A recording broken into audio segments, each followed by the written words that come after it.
Good morning friends, स्वागत है आपका आयुष्मान अकेडमी के यूट्यूब चैनल में। हम ट्रांसफार्मर यूनिट को डिस्कस कर रहे थे और लास्ट लेक्चर के अंदर हमने ट्रांसफार्मर के परीक्षण यानी ट्रांसफार्मर के टेस्ट्स के बारे में डिस्कशन किया था। और उसके अंदर भी जो फर्स्ट पार्ट है जिसको हम लोग बोलते हैं खुला परिपथ परीक्षण या ओपन सर्किट टेस्ट, उसको समझने की कोशिश की थी। ठीक है, हमने वहाँ पे क्या चीज़ जानी थी कि खुला पथ परीक्षण का हम लोग क्यों उपयोग करते हैं। हम लोग क्रोड क्षति को ज्ञात करने के लिए करते हैं। वहाँ पे हमने एक चीज़ और जानी थी कि हम लोग कभी भी उस प्रकार के परीक्षण का जब भी करते हैं तो हम लोग क्या करते हैं, ट्रांसफार्मर की हाई वोल्टेज साइड को क्या करते हैं, ओपन रखते हैं, और जो लो वोल्टेज साइड रहती है उसके ऊपर इलेक्ट्रिकल के जितने भी पैरामीटर्स हैं उनको नापने के लिए मीटर्स की स्थापना करते हैं। ठीक है, आज के लेक्चर के अंदर हम लोग इस यूनिट के इस पार्ट के नेक्स्ट टॉपिक यानी शॉर्ट सर्किट टेस्ट या लघु परिपथ परीक्षण को पढ़ने की कोशिश करेंगे। ठीक है, अब जब भी हम लोग लघु परिपथ परीक्षण की बात करते हैं तो यहाँ पे हमें जो हम लोग एक टॉपिक पहले पढ़ चुके हैं जिसको हम लोग बोल रहे थे ट्रांसफार्मर ऑन लोड की स्थिति, उस प्रचालन को थोड़ा सा देखते हुए उसी प्रकार से परिपथ बना के हम लोग इसको समझने की कोशिश करेंगे। ठीक है, अब मैं इसका जैसे पहले परिपथ बनाता हूँ और इसको समझने की कोशिश करते हैं हम लोग।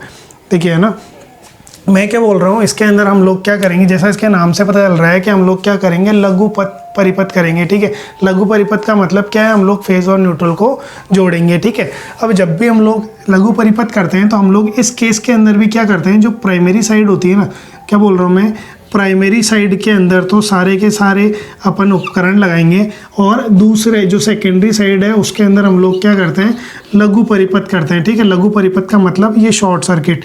ठीक है, अब जब भी आप इसको शॉर्ट सर्किट करोगे तो इसके अंदर से बहुत ज़्यादा करंट प्रवाहित होएगी। ठीक है, अपने को पता है ये चीज़।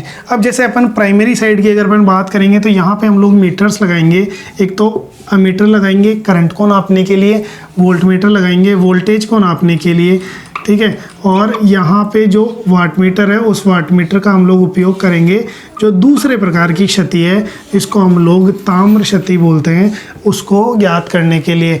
ठीक है, और यहाँ पे हम लोग क्या करेंगे, एसी सप्लाई लगाएंगे।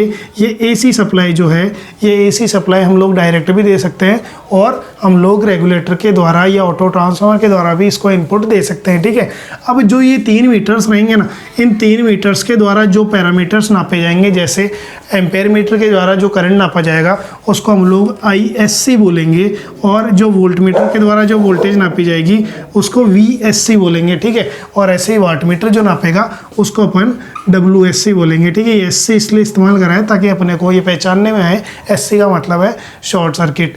ठीक है, अब जब भी हम लोग यहाँ पे कनेक्शन करेंगे ना, वहाँ पे अपन ने क्या ध्यान रखा था कि जो हाई वोल्टेज साइड है उसको ओपन रखा था, यहाँ पे लो वोल्टेज साइड को अपन शॉर्ट करते हैं। क्या बोल रहा हूँ मैं, LV साइड को शॉर्ट रखते हैं और प्राइमरी साइड के अंदर किसको रखते हैं हम लोग, हाई वोल्टेज साइड को। अब देखिए ना, यहाँ पे वही बात आती है वापस, जैसे इसको पहले हम लोग लिख लेते हैं और ये चीज़ जानते हैं कि लो वोल्टेज साइड को हम लोग क्यों शॉर्ट रखते हैं। ठीक है, पहला जो इसका मेन बिंदु जो अपने को ध्यान रखना है वो यही है कि इस परीक्षण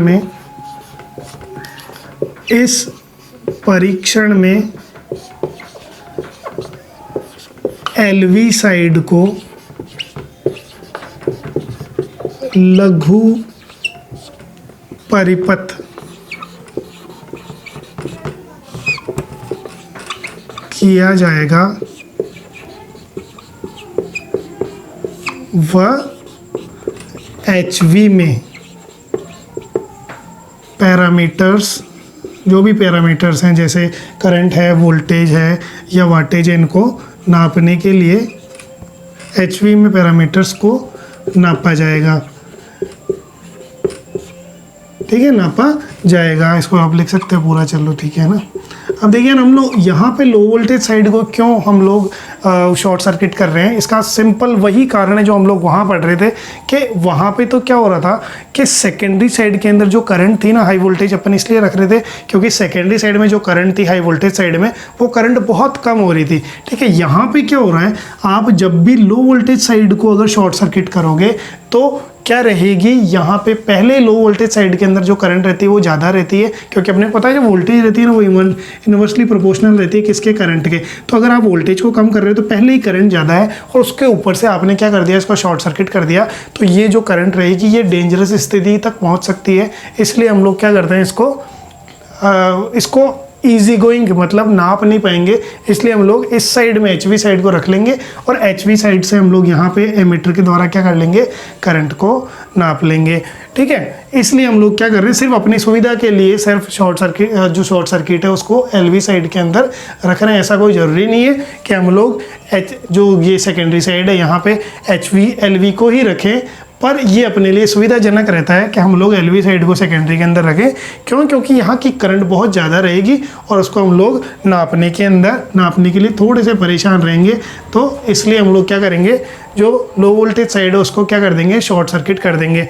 ठीक है, अब यहाँ पे अपने को जब भी अपन ये परीक्षण करेंगे तो जैसे वहाँ पे 3 पैरामीटर्स अपने को पता चल रहे थे, यहाँ पे भी 3 पैरामीटर्स इन मीटरों के द्वारा दर्शाए जाएंगे, जिनको हम लोग क्या बोलेंगे, एक तो है जैसे ISC, इसको हम लोग बोलते हैं लघु परिपथ धारा। ठीक है, और दूसरा क्या रहेगा VSC, जिसको हम लोग बोलेंगे शॉर्ट सर्किट या लघु परिपथ। जैसे ये तो धारा हो गई और ये लघु परिपथ क्या हो गई, वोल्टता हो गई या वोल्टेज हो गई। और ऐसे ही WSC क्या हो गया, ये लघु परिपथ वाटेज। ठीक है, लघु पथ, ठीक है मैं शॉर्ट में लिख रहा हूँ, पथ वाटेज, जो कि किसके बराबर रहेगी, ये ताम्र क्षतियों के बराबर रहेगी, ताम्र क्षतियों के बराबर रहेगी। ठीक है, अब जैसे अगर हमारे पास जैसे ये 3 वैल्यूज़ आ जाएंगी तो इन 3 वैल्यूज़ से अपने को क्या क्या चीज़ें पता चलेगी। देखिए इसको एक एक करके हम लोग समझने की कोशिश करते हैं, है ना। देखिएगा, अब अपने को क्या पता है, जो ताम्र क्षति होती है ना, वो ताम्र क्षति बेसिकली किसके द्वारा होती है, ताम्र क्षति होती है कुंडली के प्रतिरोध के कारण। ठीक है, तो अगर ये चीज़ आप पे निर्भर करती है कि भाई ये जो सेकेंडरी साइड है ना, ये सेकेंडरी साइड कौन सी है। ठीक है, सेकेंडरी साइड कौन सी है, मतलब लो वोल्टेज साइड है या फिर हाई वोल्टेज साइड है। ठीक है, तो अब जैसे अगर कोई भी ट्रांसफार्मर है, जैसे ये 33/11 है, तो सेकेंडरी साइड प्राइमरी वैल्यू होगी एक तरीके से। और अगर बाई चांस 33/132 है तो सेकेंडरी साइड सेकेंडरी वैल्यू होगी। ठीक है, तो हम लोग क्या करेंगे, किसी इसको मानते हुए इसको सॉल्व करने की कोशिश करेंगे, यानी सेकेंडरी साइड के अंदर हम लोग जो प्रतिरोध रहेगा इसको मानेंगे। ठीक है, यानी यहाँ पे जो प्रतिरोध है वो क्या है, R2 है। ठीक है, कौन है, R2 है। तो अगर बाई चांस जैसे अगर आप यहाँ पे ताम्र क्षतियों की बात करोगे, जो ताम्र क्षति रहेगी वो क्या रहेगी, ISC², क्या बोल रहा हूँ मैं, ISC² R2। ठीक है, जो किसके बराबर रहेगी, WSC के बराबर। ठीक है, तो यहाँ से हम लोग R2 की वैल्यू ज्ञात कर सकते हैं, जो कि क्या आएगी, WSC/ISC²। ठीक है, यानी जिसके कारण क्षति हो रही है, वहाँ पे हम लोग RC की वैल्यू ज्ञात कर रहे थे, क्योंकि वहाँ पे जो क्षति हो रही थी वो RC के कारण हो रही थी। यहाँ पे जो क्षति हो रही है वो R2 के कारण हो रही है, तो हम लोग R2 की वैल्यू ज्ञात कर सकते हैं इन पैरामीटर्स की सहायता से। और इसके बाद अगर बाई चांस आपको इस पूरे के पूरे पथ की प्रतिबाधा निकालनी है, क्या निकालनी है, प्रतिबाधा निकालनी है, तो आप जैसे उसको Z2 बोल रहे हो, मैं क्या बोल रहा हूँ, जैसे Z2 बोल रहे हो, तो Z2 की वैल्यू अपन कैसे निकाल सकते हैं, अपने को पता है Z बराबर क्या होता है, V/I होता है। यानी यहाँ पे जो वोल्टेज रहेगी VSC बटा यहाँ पे ISC। ठीक है, तो Z2 की वैल्यू हो जाएगी, यानी ये पैरामीटर भी अपने को पता चल जाएगा। और इसके बाद जो तीसरी चीज़ है वो क्या, देखिए ना, प्रतिबाधा अपने को पता चल गई, प्रतिरोध अगर अपने को पता चल गया, तो लास्ट में कौन बचता है, यहाँ का X2, जिसको हम लोग क्या बोल रहे हैं, जो कुंडली है उस कुंडली का प्रतिघात, जिसको हम कैसे याद कर सकते हैं, अपने को पता है, इसका सिंपल सा फॉर्मूला रहता है Z2² - R2²। ठीक है, इसको अपन ने AC यूनिट के अंदर ऑलरेडी, AC सर्किट यूनिट के अंदर ऑलरेडी डिस्कस कर चुका है।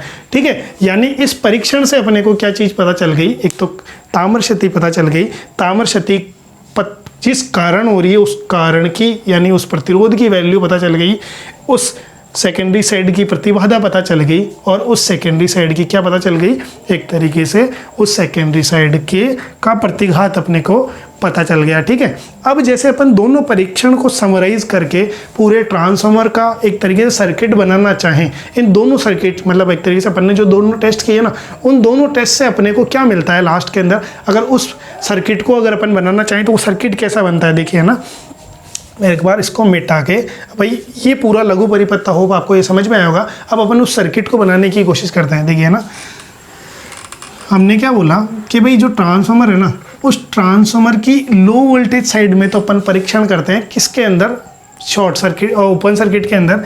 यानी अपन क्या करते हैं, ये जो लो वोल्टेज साइड है, इस लो वोल्टेज साइड को अपन ने इस साइड रख दिया, LV साइड को, और इस साइड किसको रख दिया, HV साइड को।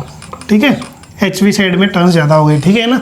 अब जैसे अपन ने, अपने को ध्यान है कि भाई वहाँ पे जब अपन शॉर्ट सर्किट को टेस्ट कर रहे थे तो शॉर्ट सर्किट के अंदर जो वैल्यूज़ आई, ओपन सर्किट को टेस्ट कर रहे थे तो ओपन सर्किट के अंदर जो वैल्यूज़ आई थी वो कौन सी थी, एक तो I0 थी, एक V0 थी, ठीक है, एक IW थी, एक Imu थी, ठीक है, एक RC थी और एक XM थी। ठीक है, तो ये जो सारी की सारी वैल्यूज़ थी ये किस साइड में थी, आपको याद होगा, LV साइड में थी। ठीक है, तो हम लोग इन सब चीज़ों को अगर इधर बनाना चाहेंगे तो यहाँ पे वो परिपथ बनेगा, देखिए ना, कौन सा वाला, ये वाला परिपथ,